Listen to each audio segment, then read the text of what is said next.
नमस्कार, आपका बहुत स्वागत है और आप देख रहे हैं प्रथमेश ज्योतिष चैनल। आज की वीडियो में हम बताएंगे आपको कि अगर जन्म कुंडली में आपका ग्रह गुरु अगर कमजोर, अशुभ या फिर नीच अवस्था में है तो वो आपको क्या परिणाम देगा।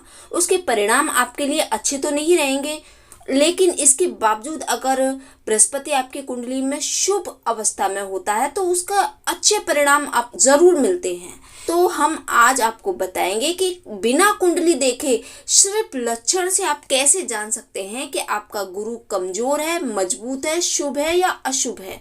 तो ये जानने के लिए वीडियो को अंत तक जरूर देखिए। और अभी तक आपने चैनल को सब्सक्राइब नहीं किया तो चैनल को सब्सक्राइब जरूर कीजिए, लाइक कीजिए, कमेंट कीजिए और दोस्तों के साथ शेयर कीजिए। और इस तरह की अन्य वीडियो देखने के लिए चैनल के प्लेलिस्ट पर जरूर जाएं। हमारी कुंडली में बृहस्पति ग्रह शिक्षा, धर्म, अध्यात्म, लंबी दूरी यात्रा, हमारा भाग्य, कर्ज से मुक्ति और मोक्ष का कारक होता है। अगर हमारी कुंडली में गुरु खराब है तो सामान्य तौर पर इन परिणामों में कमी आती है।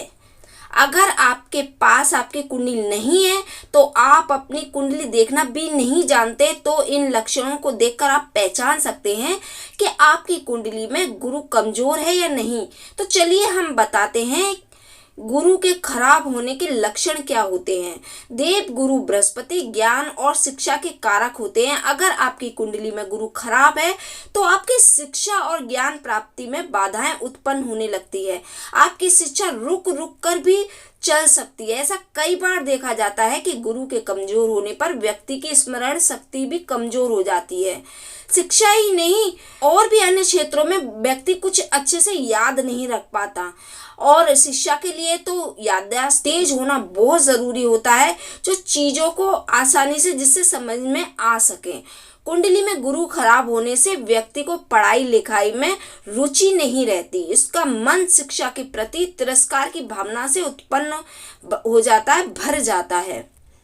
कुंडली में देव गुरु बृहस्पति की स्थिति अगर खराब हो तो व्यक्ति अपने द्वारा बनाई गई एक काल्पनिक दुनिया में खोया रहता है। उसे उस दुनिया में आनंद की अनुभूति होती है और उसे बाहर, उस दुनिया से वो बाहर आना नहीं चाहता। अगर कुंडली में चंद्रमा भी अच्छा ना हो तो इसके दुष्परिणाम आपको बहुत भयानक देखने को मिल सकते हैं।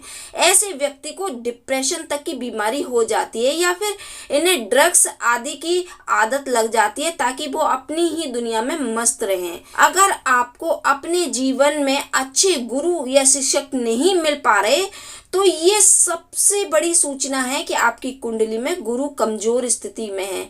अगर अच्छे शिक्षक मिलते भी हैं तो व्यक्ति का संबंध उन शिक्षकों के साथ अच्छा नहीं रह पाता।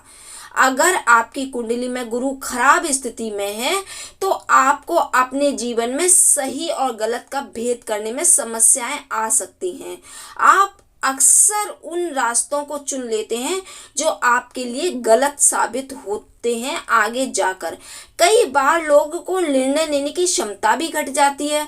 वे अपने जीवन में सही लक्ष्य निर्धारित नहीं कर पाते। उन्हें कौन सा रास्ता चुनना चाहिए जिससे कि वो जीवन में प्रगति प्राप्त कर सके, ऐसी समझ उनमें विकसित नहीं हो पाती। इसके अलावा अगर कुंडली में गुरु खराब परिणाम देने लगे तो व्यक्ति के जीवन में नैतिकता का कोई महत्व नहीं रह जाता। ऐसा व्यक्ति अपने से बड़ों का आदर नहीं करता और अपने गुरुओं को सम्मान नहीं दे पाता। बृहस्पति ग्रह हमारी नैतिकता, हमारे संस्कारों को दर्शाता है। अगर ये ग्रह कमजोर और पीड़ित हो गया हो तो हमारी नैतिकता और संस्कारों में कमी आ जाती है। बचपन में ही हमें उस प्रकार के संस्कार नहीं मिल पाते जो कि एक आदर्श व्यक्ति में होने चाहिए। अगर बृहस्पति ग्रह पीड़ित हो तो इसके परिणाम के रूप में व्यक्ति के भीतर अहंकार बढ़ जाता है। बृहस्पति विनम्रता का कारक होता है, लेकिन उसके खराब होने पर व्यक्ति के भीतर बेवजह घमंड आ जाता है। जिस व्यक्ति की कुंडली में बृहस्पति मजबूत होता है उसे अपने ज्ञान का अहंकार कभी नहीं होता, क्योंकि ज्ञान का अहंकार अंधकार की ओर ले जाता है। किसी भी विषय का ज्ञानी होना बहुत बड़ी बात होती है। 2-4 किताब पढ़ लेने से कोई भी व्यक्ति उस विषय का ज्ञानी नहीं बन सकता।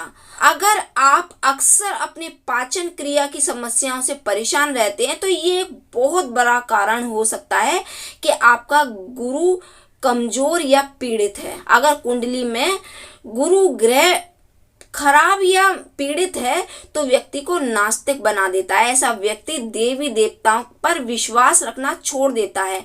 उनके भीतर उनकी प्रति कोई आस्था नहीं रहती। कई बार ये देखने को भी आता है कि गुरु से पीड़ित होने पर व्यक्ति धर्म में अंधविश्वासी भी हो जाता है। उसे काला जादू पर विश्वास होने लगता है। अगर वह देवी देवताओं की पूजा भी करता है तो उसके मन में कुछ ना कुछ पाने की लालसा अवश्य रहती है। अगर किसी व्यक्ति की कुंडली में गुरु पीड़ित स्थिति में हो तो वह व्यक्ति गलत काम जैसे कि चोरी करना, घूस लेना आदि जैसे जो काम नहीं करने चाहिए, जो गलत होते हैं, उन कामों में करने में उनकी लालसा रहती है। वह अपने आप को इन कामों के प्रति झुका हुआ महसूस करता है। ऐसे व्यक्ति अगर ऊंचे पद पर पहुंच जाएं तो इनको गरीबों और नीचे तबके के लोगों का शोषण करने में कोई पछतावा नहीं होता। ऐसे व्यक्ति दयाहीन भी हो जाते हैं। अगर आपकी जन्म कुंडली में गुरु यानी कि बृहस्पति कमजोर स्थिति में है तो आपको इसे शुभ बनाने के लिए कोशिश जरूर करनी पड़ेगी। तो आइए हम बताते हैं कि गुरु बृहस्पति को कैसे प्रसन्न किया जा सकता है। अगर आप गुरुवार के दिन उपवास करें और पीले रंग के वस्त्र धारण करने से बृहस्पति प्रसन्न होते हैं। गुरुवार का व्रत आपको करना चाहिए, कथा पढ़नी चाहिए, पीले अन्न और पकवान का सेवन भी इस दिन शुभ रहता है। केले के वृक्ष को बृहस्पति के से जोड़कर देखा जाता है, इसलिए इस दिन केले के वृक्ष पर पीले रंग की वस्तुओं को जरूर अर्पित करना चाहिए। इसके अलावा गुरुवार के दिन बृहस्पति से संबंधित चीजें दान करने से बृहस्पति ग्रह की पीड़ा और दोषों से मुक्ति मिलती है। पीला रंग गुरु का सूचक है, इसलिए पीली वस्तुओं का दान अवश्य करें। पीले फूल, पीले वस्त्र, शक्कर, घोड़ा। अब घोड़ा असली तो नहीं हो सकता तो लकड़ी या खिलौने का घोड़ा आप दान कर सकते हैं। इसके अलावा चने की दाल, हल्दी, ताजे फल, नमक, सोने की कोई छोटी वस्तु भी आप ले सकते हैं। कांसा आदि दान करने से बृहस्पति का अशुभ प्रभाव समाप्त हो जाता है। इससे गुरु की शुभता आपको जरूर प्राप्त होती है, गुरु के शुभ फलों में वृद्धि होती है। इसके अलावा सफेद सरसों, सफेद फूल, चमेली के फूल, गूलर, दमयंती, मुलहटी और शहद मिश्रित जल से स्नान करने से बृहस्पति के अशुभ प्रभाव कम होकर और जो आपको पीड़ाएं मिलती हैं अशुभ प्रभावों की वजह से उससे आपको मुक्ति मिलती है। इससे गुरु के शुभ ग्रह के प्रभाव में तत्काल वृद्धि होती है। वीडियो पसंद आए तब लाइक कीजिए, सब्सक्राइब कीजिए और दोस्तों के साथ शेयर जरूर कीजिए। अब मिलेंगे अगली वीडियो में, तब तक के लिए धन्यवाद।